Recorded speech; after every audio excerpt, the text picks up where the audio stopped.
What is up, my fellow YouTube gamers? It has been 24 hours since the Affliction League start, and there's been a lot of action, so I figured I might as well talk about my experience so far with the league, but more than anything, I'm going to be talking about my Bald Lightning build, because it turns out it's pretty good. But let's start from the beginning. So far, Affliction has been pretty fun. I initially kicked things off with Tati's Divine Ire Totem build, which I played a lot of Divine Ire Totems in the past, and I really like the way that you scale those builds because they've been pretty much the same for a very, very long time, which is also the tree that I'm using for this build, which is you go Hierophant, you get a bunch of mana stuff, you use Arcane Cloak, and generally everything dies. And with the changes to Divine Ire, it was pretty strong. There is a Divine Ire of Disintegration that is very, very powerful because it removes the small sparkles from the new Divine Ire, and instead it just uses the laser, but the laser does a tremendous amount of damage, and as long as you can get enough cast speed, your character becomes very strong. That was not the case for my character, however. As you can see, I am playing in hardcore trade, but I have not been trading yet other than for the lightning gems. And despite the fact that I was doing everything in my physical power to get as much cast speed as possible, and I wasn't that far away from the maximum amount of cast speed that you can get on the build, it never really got to feeling very smooth. It was feeling pretty good. And I could have still gotten probably about like 60, maybe a maximum of like 70 more cast speed or increased cast speed. But if for hardcore, it just wasn't quite feeling right. It is a very strong build. I would highly recommend it for people. I think it's a very good league starter if you're one of those people that is looking for a league starter. Again, I'm talking about Tati's Divine Ire build. But for me, I needed something quicker. I needed something that synergized better with hardcore. I needed something for more endgame potential. So my reroll was self-cast Ball Lightning of Static. I thought that this is going to be a really good ability, but one of the pieces of information that we did not have on it was how long is the duration? It doesn't have a duration tag. It doesn't have a projectile tag. I sort of assumed that when it comes to this ability, it's going to be pretty much as long of a duration as it would take for a regular Ball Lightning to spawn and disappear. I do not believe that that's the case unless I'm misremembering how long the duration of Ball Lightning is, because the self-cast duration and any form of duration is super short. Look how tiny this is. But the upside of the ability is that it hits very, very freaking hard. So I didn't think that this is going to work, but through a little bit of figuring stuff out, we did some testing, and initially it was traps and mines, and probably a lot of you people are going to be asking me, why aren't you using traps and mines? It's kind of a perfect ability to use it because it does a lot of damage. The tick rate is static, so you don't really need cast speed other than actually initially casting the ball. And it's got a cooldown and you can do all this crazy stuff. Well, it is completely bugged to shit. I can show you guys how it works. Maybe real quick, since, you know, this isn't a build guide, it's a build diary. I'm gonna be talking about my character. It's not exactly, you know, a quick piece of content, and yeah, it doesn't take a long time to show how ridiculously broken it is. But it could work in the future, and it could be pretty good. If you throw in a trap, it just spawns randomly. It doesn't spawn on mobs, it does the same thing with mines. I think it's something to do with it like targeting the mob and spawning in where the Ball Lightning would have finished if it were to like progress through the mob. I have no idea. TLDR, it doesn't work. It seems very bugged. Maybe they'll fix it in the future and it'll be good. But there are alternatives, and that alternative is the build that I ended up making, which is Totems. So why Totems? How does Totems make sense? You've got a cooldown, Rise. This is stupid. Why do you play video games? Well, I think this build really well addresses a lot of the issues with a totem character, and it really addresses the issues with the ball lightning of static specifically. So every totem that I use, you can see that it uses up a cooldown. Yes. So I have a limited amount of totems that I can put down. I can no longer put down more totems. However, every new totem that I spawn casts ball lightning. And each one of these totems has its own internal cooldown. Meaning that if they run out of charges, they can no longer cast. So that just means that anytime they run out of charges, I replace it with a new totem. So that already is one of the biggest weaknesses of totems, that generally it is only ever a downside for you to cast a new totem. Whenever you're playing, you're trying to min-max around the fact that your totems are dying, and you're trying to have a maximum amount of totems up to be able to deal damage. For this build, no matter what, if you're spawning a new totem, you are most likely increasing the amount of damage that you're putting out, and you are bypassing the quite long base cast time of ball lightning of static, which is 0.7 seconds, because it's dependent on your totem placement speed. And with us being a very powerful Hierophant, even without things like totemic zeal, you just cast super fast, you know. There's really, it is incredible. So we're addressing that. The other thing is that generally with ball lightning, a big weakness of the ability, not static but just regular, is that the only way to increase the amount of damage that you're doing is by throwing more balls of lightning, or getting more damage, of course, like any standard build. But you're trying to throw as many ball lightnings as possible, but it doesn't double dip, because ball lightning has a static 150 ms proc rate, which means that no matter how much cast speed you're getting, it will not in fact increase the amount of ticks that you're getting per ball lightning. You can increase the amount of AoE that you have, but generally there's like a soft cap of 13. It's like a whole nother thing. I'm not going to talk about it because it's kind of complicated, and it doesn't apply to our ball lightning of static. But with the way that this works, we technically don't have to scale cast speed. We still have the good initial first cast, and the only thing that is capping us is the amount of cooldown reduction that we get on an ability that by default is very, very powerful. So that's the idea of the build. As you can see from probably some of the footage that Titan has been showing you guys, it works really well. It's very surprisingly powerful. And I say surprisingly because numerically the ball lightning looks really good, but as I've explained previously, with the duration being so small and no way of scaling it due to the lack of tags, even if you do add a duration tag to it with something like Totem, which allows you to scale, for instance, with the less damage support gem, it does increase its damage, but it does not increase the ball lightning's duration, or decrease it in this case. It only decreases the duration of the totem, but you still get the benefit of the damage. So that's really kind of like the entire idea of the build. It does, however, have its weaknesses, and I will be talking about those in just a second. And there's also an alternative build. But probably one of the biggest questions, if you made it this far into the video, is, you know, something that I wrote on my FAQ list here, since I've already talked about the traps and mines, is this better than Divine Ire? And I can confidently tell you, as far as totems go, I have no idea. I genuinely don't know. I typically don't run my numbers. I play the video game.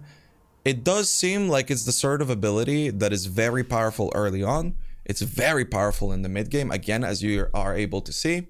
And it is probably going to be a strong ability in the very end game.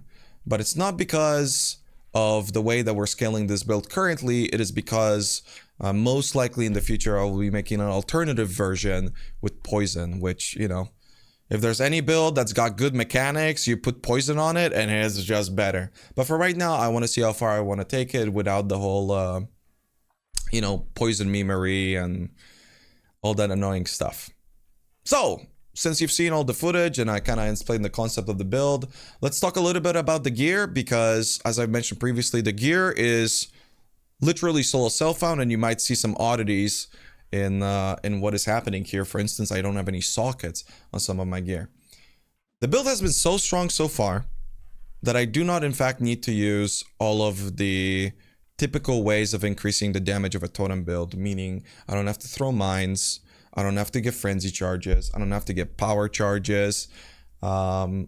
It's been pretty tanky so far, and it will be suppression capped in the future, but you can get endurance charges on rings. Again, cast speed is beneficial for us because we burst faster, and the less cooldown recovery we get, there's like a threshold where we need our cooldown recovery, where we need our cast speed, but generally it's not going to be of a large focus. So far, the biggest caps for me have been maximum life, maximum mana, and movement speed. And to be able to kind of fix those up to a certain degree, we are using one of the new ascendancies, which is something magi, I have no idea. But as you can see, if I have no sockets in my boots and I have no sockets in my gloves, I get 25% increased maximum life and I get 30% increased movement speed, which is why in the footage that you're watching, I'm so quick. In the future, obviously, we're going to be switching to one of the other ascendancies, most likely the jewel one, to allow myself to do more damage, run red maps and everything. But because the damage is so seemingly infinite so far, even though I don't have exposure, even though my wand is big doggy, I mean, it is a nice league start wand, don't get me wrong, but at this stage of the game, at level 85 on Trade League, it's a big doggy wand, no damage on my shield, nothing, no cast speed, no damage increases on any of my jewelry, very low amounts of mana, quite low amounts of HP. I am using a tabula, so it is a 6-link, but I will be talking about gems in a moment and how that's an entirely separate issue. Yeah, it just, it's really doing all this stuff. Again, in the future, I'm probably going to get a infused channeling set up. I'm probably going to get mines, all the typical things that you want to be getting. And of course, yeah, exposure is another thing that's a very big deal for a build such as this one. So, why is the 6-link kind of doo-doo, and why I think probably the poison setup will be infinitely better in the future, but maybe this will be just about good enough? It's because we can't really get support gems that are very strong. If you look at Divine Ire, there are different ways that you're able to scale it with a disintegrate, and that's going to be the build that I'm going to be comparing with because you can scale area damage, meaning that especially for the disintegrate Divine Ire, even if you increase or decrease the amount of AoE, the beam's width and length is always the same, which means that you can use Conk Effect for free. There's no cost to it.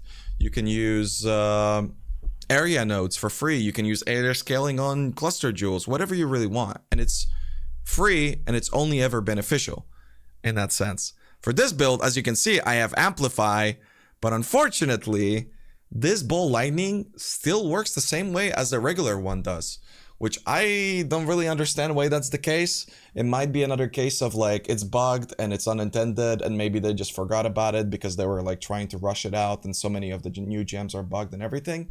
But it works exactly the way the regular Ball Lightning works, despite not having the projectile tag and having the AoE tag, meaning, unfortunately, we can increase its area of effect, which is why I'm using Amplify, because it's 30 area of effect. That's a lot. We do still benefit from the ball being larger because it takes mobs longer to walk out of the ball, and generally it significantly increases the clear speed, especially on a totem character that has a limited targeting range. But with extra AoE, you're essentially extending how far it can hit things, right? But the actual area damage doesn't give us damage. So this is what I'm talking about. These are the problems. We cannot use Conk Effect because there is no upside. It's only ever a downside. It's the absolute opposite of Disintegrate. And so we have to resort to gems that are typically pretty crap. So the big strength of mana setups is that you get a tremendous amount of flat damage and you get a tremendous amount of increased damage through the usage of things like Divine Guidance and the skill tree generally looking like you can pick up a lot of damage increase. As you can see, I have Heart of Thunder, I can pick up Crackling Speed, I can get jewels here, I have a non-damaging jewel here, I'll be getting a jewel here. I mean, heck, you can go for Divine Judgment even if you want, you know, some totem nodes, those are always great. The only thing that we seriously care about is multipliers. And as much as Hierophant has a lot of powerful multipliers, either through the increase of the amount of totems that we have, I don't have a Shaper Shield yet, so I only have 3 totems.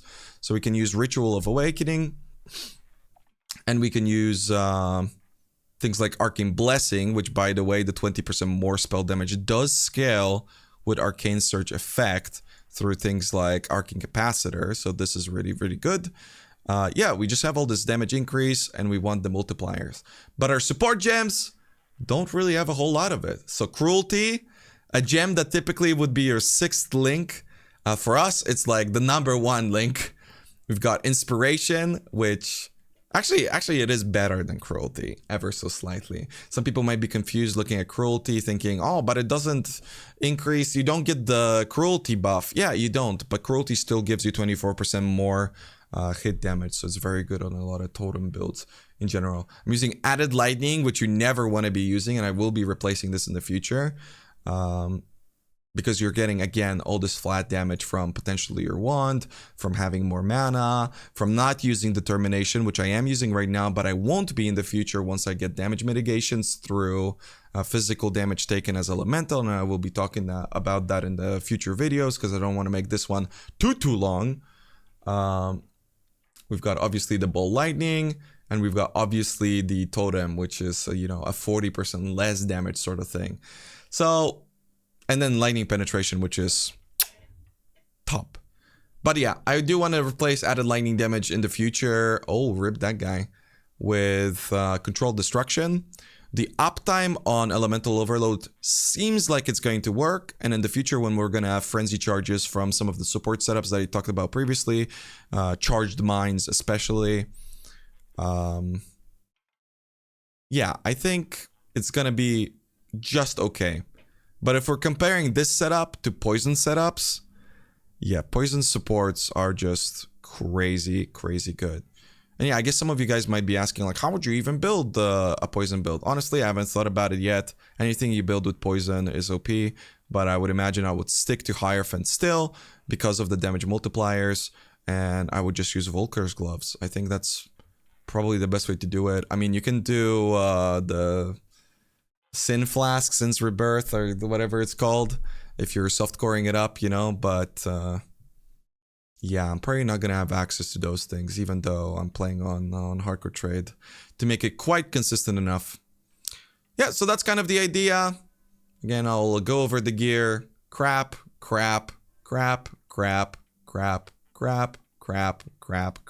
And this is, in fact, a solo self-found shiny Tabula Rasa.